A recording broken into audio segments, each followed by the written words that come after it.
Hello everyone, welcome to home food cook. ఈరోజు మన ఛానల్లో వెజిటేబుల్ దమ్ బిర్యానీ ఎలా చేయాలో చూద్దాం. చాలా సింపుల్గా చికెన్ దమ్ బిర్యానీ స్టైల్లో ఉంటుందండి, ఫ్లేవర్ అండ్ టేస్ట్. సో మీరు ఖచ్చితంగా ట్రై చేసి చూడండి. అండ్ ముందుగా వెజిటేబుల్స్ అన్నీ కట్ చేసుకొని పెట్టుకోండి. మీకు నచ్చిన వెజిటేబుల్స్ యాడ్ చేసుకోవచ్చు. క్యాలీఫ్లవర్, పన్నీర్ ఏదైనా యాడ్ చేసుకోవచ్చు. నాకు ఉన్న వెజిటేబుల్స్ని యాడ్ చేస్తున్నాను. ఆనియన్ ఫ్రై చేశాను. ఇక్కడ వచ్చేసి బేసిక్ స్పైసెస్ అన్నీ యాడ్ చేశాను. కారం, పసుపు, ఉప్పు, సాల్ట్ అవన్నీ. సో లెమన్ కూడా యాడ్ చేశాను. ఇవన్నీ కలుపుకోండి ఒకసారి. కలుపుకున్న తర్వాత ఇది వచ్చేసి కాజు గసగసాల పేస్ట్ అనమాట. ఇవి వచ్చేసి ఫ్రైడ్ ఆనియన్స్, ఇవి వచ్చేసి బేసిక్ అన్ని స్పైసెస్ అనమాట. ఇవి అందులో బిర్యానీ మసాలా, గరం మసాలా కూడా ఉంది. సో ఇలా వీడియోలు చూపిస్తున్నట్టు మ్యాగ్నెట్ చేసి పెట్టుకోండి. అండ్ ఇవి వచ్చేసి ఒక స్పూన్ నెయ్యి, ఒక స్పూన్ ఫ్రైడ్ ఆనియన్ ఆయిల్ అనమాట. ఇవి కూడా వేసి కలుపుకోండి.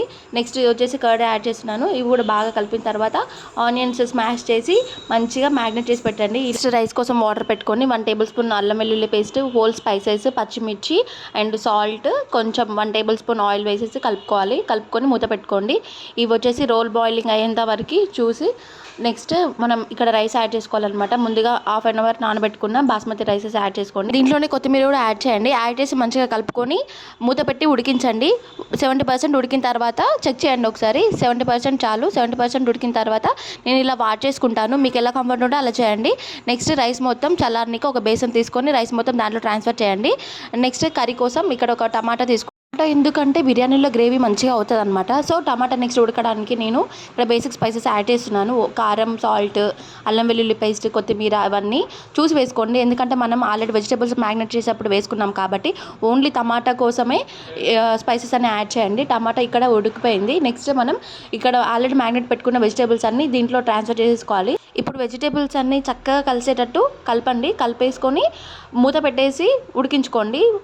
Flame high to medium flame పెట్టుకుంటూ మధ్య మధ్యలో ఒకసారి తీసి కలపండి. ఎందుకంటే అడుగంటిపోయే ఛాన్సెస్ ఉంటుంది కాబట్టి.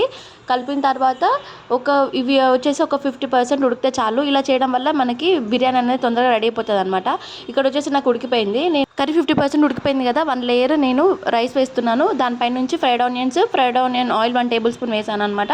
నెక్స్ట్ ఇంకో లేయర్ కూడా వేసాను. దానిపై నుంచి కూడా సేమ్ ఫ్రైడ్ ఆనియన్ ఆయిల్ వేసిన తర్వాత మూత పెట్టుకొని దమ్ పెట్టుకోండి. కింద నేను ఒక పెనం పెట్టుకున్నాను అనమాట, మాడిపోకుండా ఉండనిక, దమ్ కానిక. ఒక 10 మినిట్స్ లో ఫ్లేమ్లో, ఒక 5 మినిట్స్ హై ఫ్లేమ్లో పెట్టాను. పెట్టిన తర్వాత మొత్తం దమ్ అంతా పోయినాక తీసి చూసాను అనమాట. మొత్తం ఉడికిపోయింది. చూడండి రైస్ అయితే చాలా పొడి పొడిగా ఎంత బాగా వచ్చిందో. బిర్యానీ అయితే చాలా బాగా కుదిరింది అనమాట.